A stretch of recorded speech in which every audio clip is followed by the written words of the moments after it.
Kids, I've got a couple of pretty important things I'm going to tell you. I want you to love them.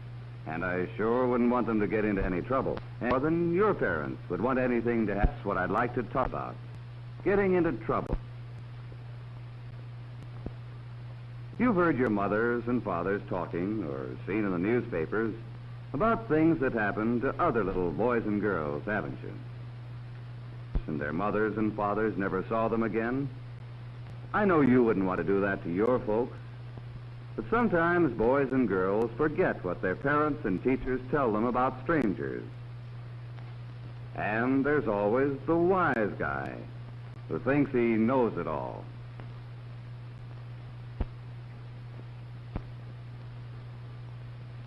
Remember, the kids who get in trouble with strangers are those who forget what they've been told, and the ones who think they know more than their parents and teachers. I'm going to about the same thing. Why don't we all just see how some of the other boys and girls got mixed up with strangers, so we can make sure it doesn't happen to us? Remember the story about the little girl in the paper? Hello, little lady. All alone, aren't you? Wouldn't you ride? I'll buy you some ice cream.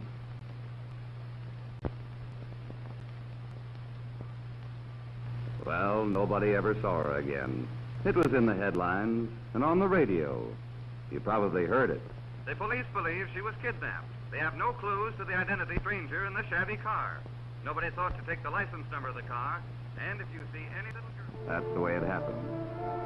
And just look at how sad it made her mother and father. I had to tell them about it. All because she forgot what they'd told her about strangers. Being safe is often no more than applying good judgment in everyday life. One night while Barbara was babysitting, the doorbell rang. She didn't open the door, but called and asked who it was. A stranger said his car had broken down and could he use the phone. Barbara was very polite, but she told him she was expecting a call from her parents. However, she was sure the next door neighbors were home and perhaps he could use their phone. The stranger thanked her and left. Now, Barbara had been polite and helpful, but she hadn't taken any chances. And when her father called, she was safe. Now let's look at some of the places and some of the ways you might run into trouble. Let's see what we should do if anything happens.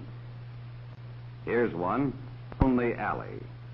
Anybody to try to harm you with a lot of other kids around, wouldn't it? And what kind of a kid would a man like that look for? That's right, a wise guy, like Jimmy here, who thinks he knows everything. Maybe he won't get into any trouble, but he's sure taking a chance. I don't think it's worth it, do you? Well, gang, what have we learned from all this? Maybe Dodo here can show us. He does everything wrong.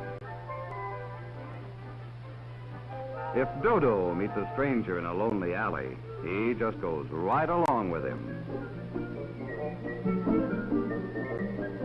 Or at the movies, Dodo's friends with anybody, stranger or not. Isn't that dumb? Sure, her parents tell her not to, but Miss Dodo thinks she's smart. She thinks they don't know what they're talking about. Do you know what a dodo is? A dodo is an extinct bird. That means it isn't alive anymore. That's the way this dodo's going to be, extinct, taking all those chances. Well, who do you want to be like, kids? A dumb dodo or a really smart kid? Well, it's about what I had to tell you. Just remember those two things, to do what your parents and teachers tell you, and to be a really smart kid, not a dumb dodo. If you do, it'll be pretty hard to get into any trouble. Well, kids, I'll be seeing you.